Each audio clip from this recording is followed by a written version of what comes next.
Welcome back. We obviously missed you, but there's a lot of work to be done for this upcoming 2025 fantasy football season. Yes, we're probably not drafting our fantasy football teams yet, but it's never too early to start getting in the know about players, talking about who we like for this year, and getting ready to dominate our fantasy football drafts. And so that's what we're here to do.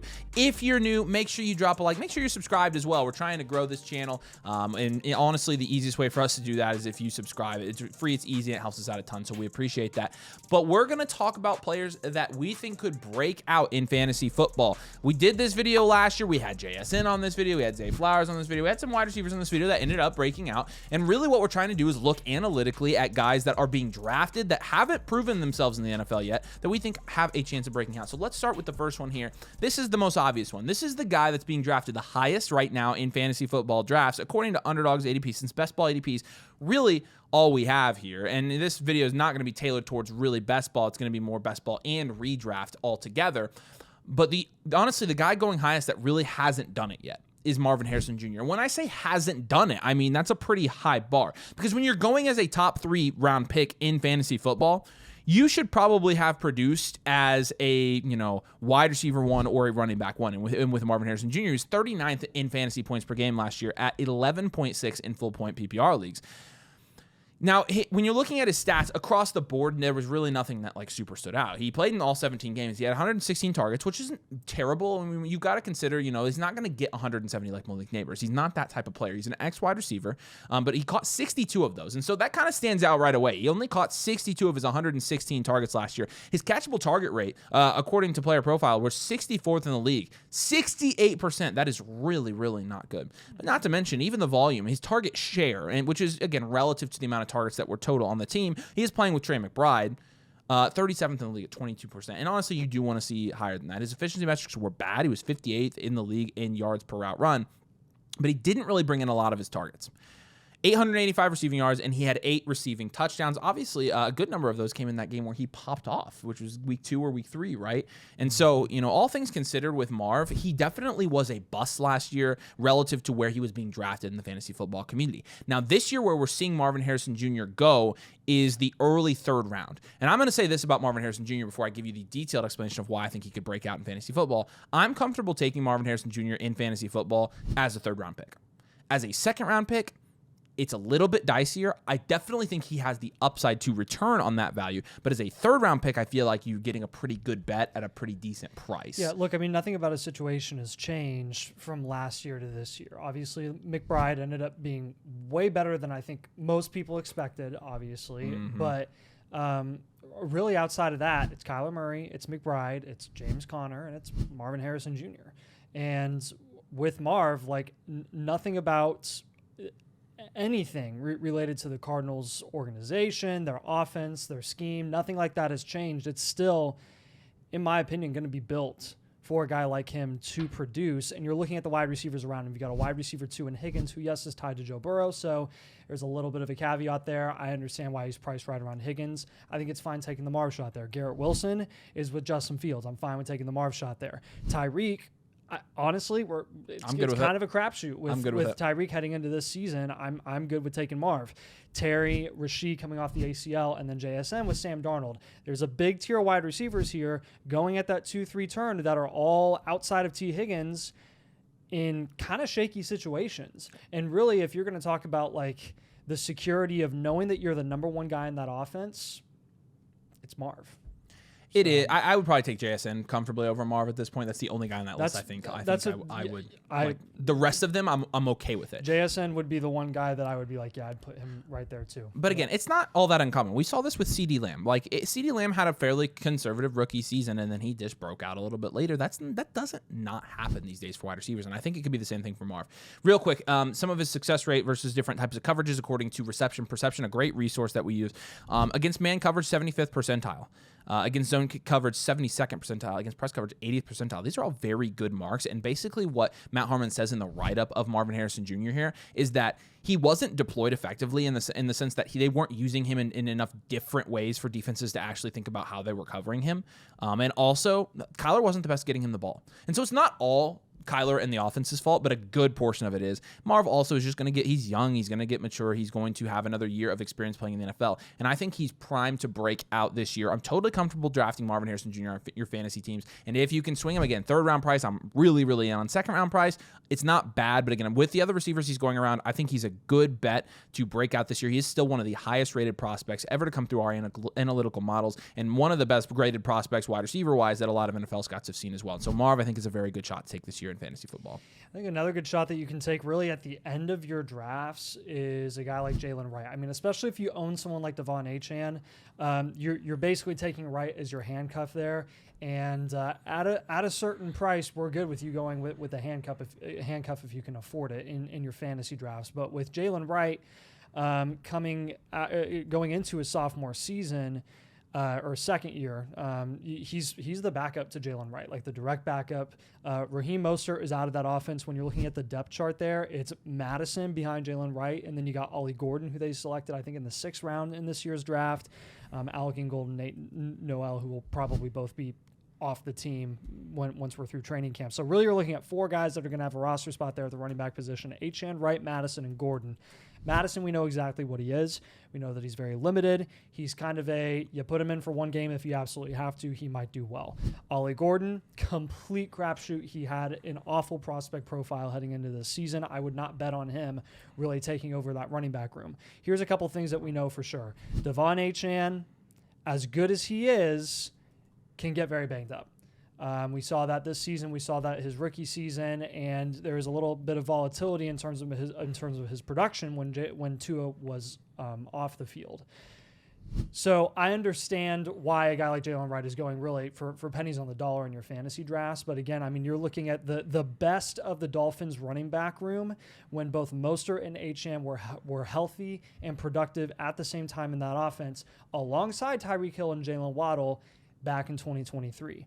I mean, this is kind of the Mike McDaniel dream for this season, for Tua to stay healthy and for Devon Achane and Jalen Wright to both be effective options in that offense. Because Achane, as good as he is kind of at his best when he's not getting every single touch, every single snap in that offense. And you've got another guy that not only serves as a change of pace back, but actually gets respectable volume like Raheem Mostert was able to in 2023.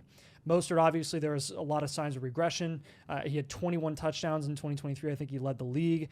That came down significantly, not to mention all the problems that they had offensively with the Tua injury. I get it.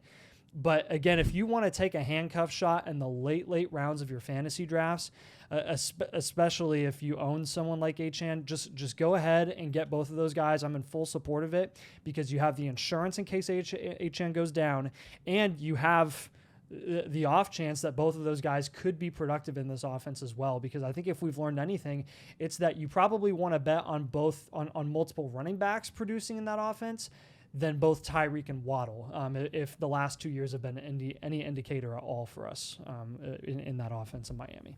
So this one is another kind of same situation, 2nd-year wide receiver. The difference here is Rome Odunze has a lot more target competition than Marvin Harrison Jr. does, but I'm just as confident in the talent Rome Odunze as I am Marvin Harrison Jr. when you're looking at his current price in fantasy football right now. He's being drafted in the early 6th round. Rome Odunze is a guy that I think really does. Who's going next to him wide receiver-wise? Real quick. So right ahead of him, you have Waddle and Addison. Addison, if you want to take him, that's fine. I'd rather have Odunze. And then you've got Godwin, Olave, and Jennings right by him. With the exception of Chris Godwin there. Yeah. I think he's the only player in that range that I believe has wide receiver 1 upside. And Rome Odunze does have wide receiver 1 upside. In a world where you don't, I know we can't really play the hypothetical game a ton here, but a world where you don't have DJ Moore, I think Rome Odunze could be a wide receiver 1 this year. In fact, I think Rome Odunze still could. I think people are looking at the Bears wide receiver room after the Bears brought in Luther Burden from Missouri. I think a lot of people are looking at it and saying, okay, you've got DJ Moore there. He was a high-end wide receiver 2 last year. He was very productive. We still like DJ Moore.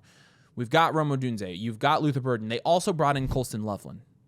And it is a much better offensive outlook this year with Ben Johnson coming in from Detroit being the head coach. He's going to be creative. Caleb Williams is going to have many more options, and he's going to have a lot better looks, I think, than he did last year, whereas you're going to go from like coaching malpractice to like offensive coaching genius. I mean, Ben Johnson really is one of the best offensive coaches in the league, and he's going to fit that offense around Caleb Williams' strength. And I think that also includes getting the ball a lot to Rome Odunze. Rome and Caleb, I think they have an undeniable chemistry coming in the same class together. I don't think that anybody can argue that Rome Odunze, from a talent standpoint, is close to the top of the league. There's a reason that he was drafted in the top 10, right? It's a top 10 NFL draft pick. We are 1 year removed. Now, a year where he's playing, with a veteran who just happens to be in the prime of his career, playing the best ball of his career. But keep in mind, there's going to be a lot more room in that Bears offense this year for multiple guys to be fantasy productive and not just DJ Moore. Because I do think Colson Loveland is fairly fantasy productive at least. But I think people are looking at that Bears offense and it's causing two things to happen. Number one, all of their prices are going down and you're getting all of them way later in drafts than you need to in an offense where really when you're talking about the offenses we want to invest in fantasy football, this Bears offense is one of those offenses. You want to buy into high octane, high volume, high fantasy productive offenses, and the Bears offense is exactly that. So it's a bad idea to just avoid all these guys together just because we're not sure. And to be honest with you, Rome Odunze has as much team investment as anybody there. Obviously, DJ Moore's on a huge contract, but a top 10 pick is a significant team investment. He is, a little bit younger than DJ Moore is. He's played with Caleb Williams since he came into the league. And honestly, I think Rome Odunze is being slept on a little bit this year. I get last year looking at his analytics why that would be the case. He was 13th in routes run last year, and he still was only 49th in target share. He had a 19.2% target share, however, 26% in the red zone. He was 10th in the league in red zone targets last year, which is a good sign. He's also, his ADOT was really high. It shows kind of his utilization. His air yards super high. He was 14th in air yards. And then you're looking at his efficiency ratings, not good at all. His yards per run was 75th. He was not efficient, 75th in the league. Now, I will say there were a number of plays you can go back and watch on film where Rome Odunze had touchdowns just slip through his hands. That Caleb Williams just put it maybe a little bit too far. He almost had a lot more fantasy points. But with that being said, there is one thing on here that I want to point out, and it's that Rome Odunze was second in the league in unrealized air yards last year. And that kind of goes with my point in the fact that I think he just was very close to making a lot of plays and barely missed them. And with Rome Odunze coming into his second year, again, another guy with another year under his belt, but you're getting him super cheap, and the upside is unlimited. So if you do a fairly safe build at the end of your fantasy football draft, or at the beginning of your fantasy football draft, Rome Odunze is a perfect high upside flex option. Yeah, I think it's mainly about the upside and the potential at his current price in fantasy right now, because at the end of the day, there's almost all the time in fantasy about this guy could have scored this much, but he didn't. And at the end of the day, the almost doesn't get you real tangible fantasy points. The what did he actually do does. And I will add this with Rome Odunze. If you're not sold on the draft capital investment and how they're going to utilize him in that offense this year, let me just tell you, the dude got 101 targets last season in a Shane Waldron offense. What else do you want from the guy when Matt Eberflus is your head coach for the Chicago Bears? You're going from that to Ben Johnson, who is certified, helped multiple fantasy assets produce in the same offense in the same year in and year out in Detroit. It's not going to look just like Detroit, but I think it has the upside and the potential to do that because of the talent that you have offensively with not just Odunze, but Caleb Williams, who's going to be the distributor of the football there. I think you're sleeping on Rome Odunze. Next guy we're going to have here is Trey Benson. Man, I'm getting all the handcuff guys, but again, these are guys that you just don't. It's tough to turn them down when they're going at such an affordable price. Trey Benson, ADP right now 140, going in like the late 11th round. Roughly. And honestly, like I could mention all the guys that are going around his price range. It's not really worth it once he gets to the 11th round. Again, at that price, 11th round price in fantasy football, that's when you start taking handcuff shots when you got James Conner earlier in your draft, right? And with Trey Benson, we were expecting him last season. I think we kind of jumped the gun a little bit with him, and we're saying like, hey, he's going to take over. He's going to start easing into his lead role. And that just didn't really happen. I think the game where he had the most amount of carries was in week 2 against the Rams. He had 11 carries for 10 yards, wildly inefficient. He had 10 carries against the Jets in week 10, 62 yards, much more efficient. He started looking better as the season went on, and they did start to ease him in and get him more snaps, even though it wasn't consistent like carries and opportunities there in terms of the touches. But with Benson this season, I think you're kind of having the same discussion as you did last year, but you're you're one more year into James Conner's illustrious career as a guy who just seems to be an ageless wonder at this point. But he is 30 years old. He's coming off a top 12 running back season where he had 236 attempts last year for over 1,000 yards, 8 touchdowns. This guy had the first season in years where he stayed fully healthy. I like taking shots on James Conner this year from a fantasy perspective.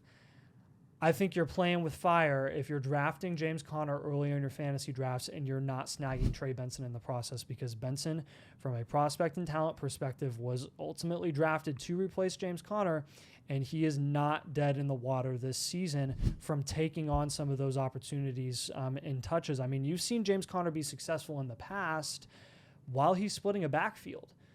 He did that with Chase Edmonds like 5 years back for his first couple of years in Arizona, and he was very successful and did very well. He was an RB2 one of those seasons, an RB1 back in 2021.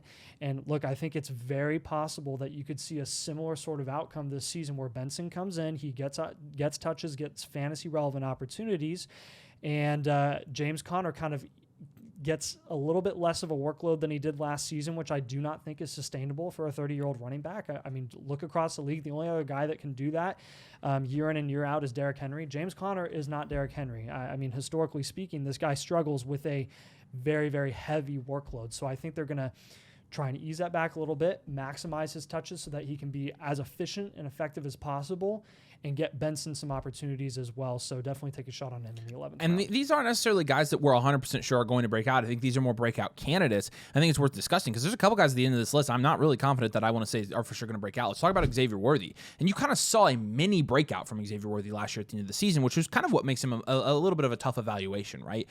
Because at the end of last season, he strung together multiple double-figure games, not to mention he had a fairly good playoff as well. And so he hit 22, 20, 19 in weeks 15 through 17 before not playing in week 18 when they rested their starters.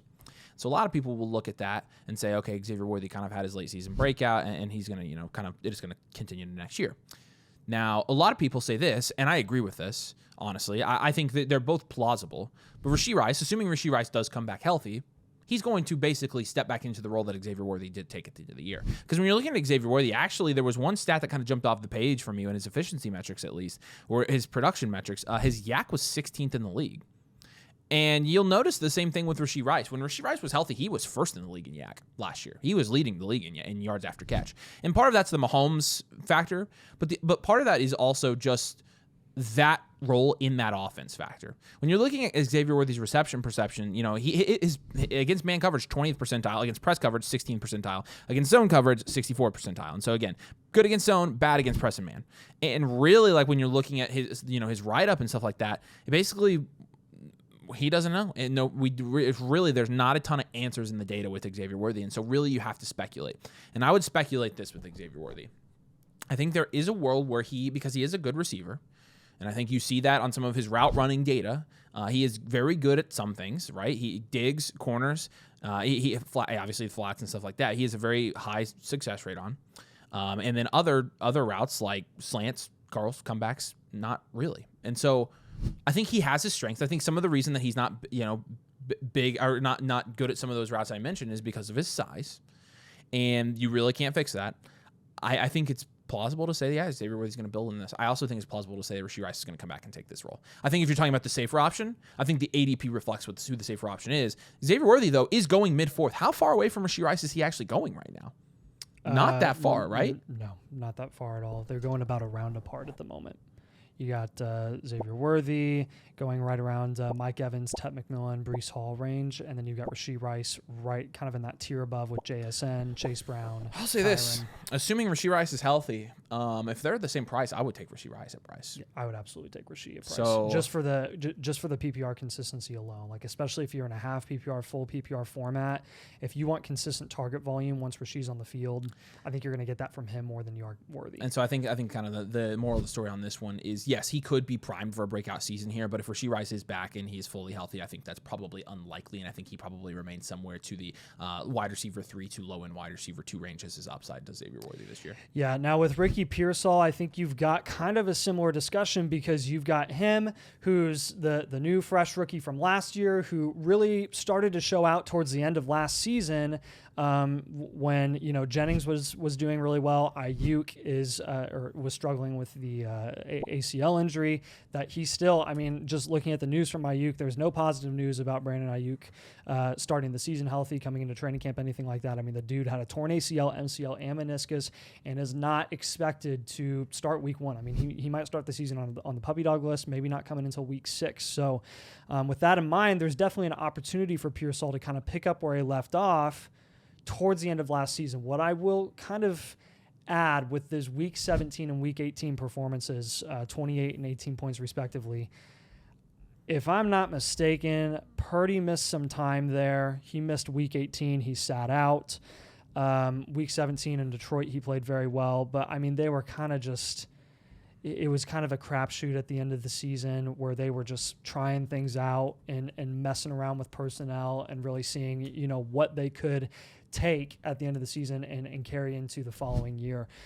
So how much is Pearsall's usage really going to be top-notch, solid, fantasy productive heading into the season? I think it's anyone's guess what it's really going to be realistically. What I will say is his reception perception looked pretty solid in a limited sample last season.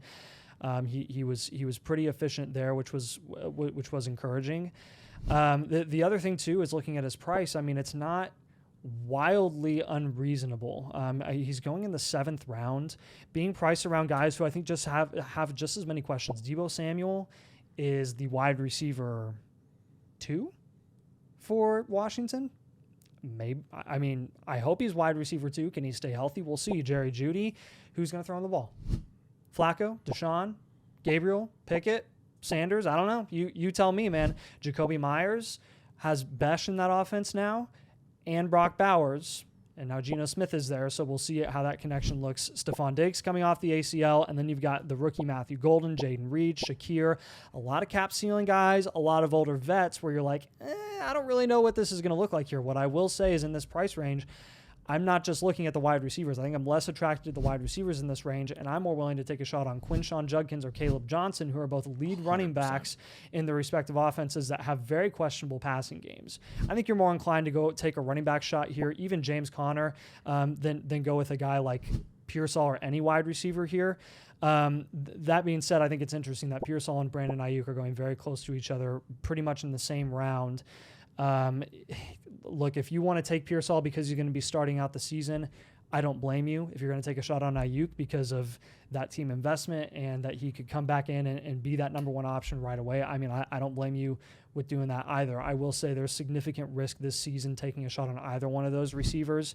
And in my opinion, even though Ricky Pearsall has the opportunity to break out this season, Juwan Jennings, I would bet on him probably being the top wide receiver option there alongside George Kittle while they really start to utilize CMC quite a bit again heading into this year. And I just think I think you're taking a little bit much of a risk when you could be taking even a Laporta here and go take a running back in the 7th round. I think there's just way better options there at that position. The last guy we're going to talk about are people that, a lot of people have been saying, oh, this guy could be set up for his best year yet. Dalton Kincaid, he could be set up for his breakout.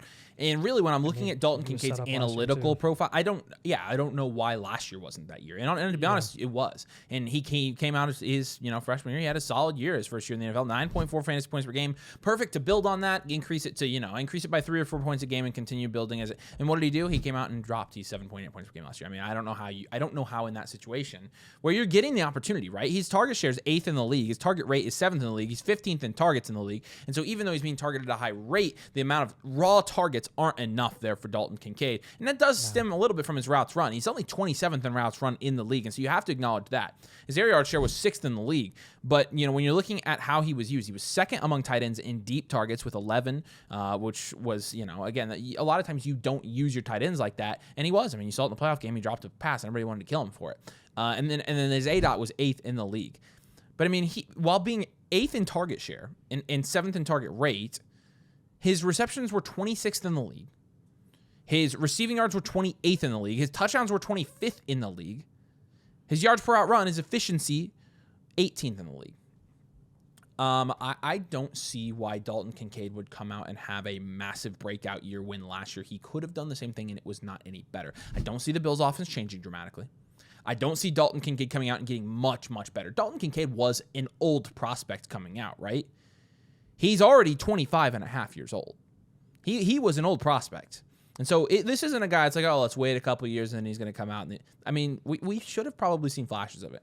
And so with Kincaid, he's going in the late 11th round. So he's kind of a non-factor for the most part in your fantasy football drafts. But there have been a lot of talk about him maybe breaking out this year. And I would pump the brakes on it a little bit. There are going to have to be some things that you see change with the Bills offense as a whole before you see Dalton Kincaid break out in fantasy football. So again, not all guarantees. Like, I mean, a lot of these guys, Kincaid, Pearsall, Worthy, I would even say guys like Wright and Benson. Like, I mean, really the only guys I think Nathan and I are like super planting our flag, like going to break out. Marv and Odunze. The rest of the guys, I think there's really good arguments for them, and you can decide for yourself, but nobody's a guarantee. These are the guys I think that are being drafted the highest that really have a lot to prove. And so let us know what you think in the comments. But obviously, again, we're going to be posting on this channel. So make sure you drop a like. Make sure you're subscribed. If you do enjoy the content, we really appreciate that. But we'll have some more videos here for you soon. We're glad to be back. Have a good one, and we'll catch you later.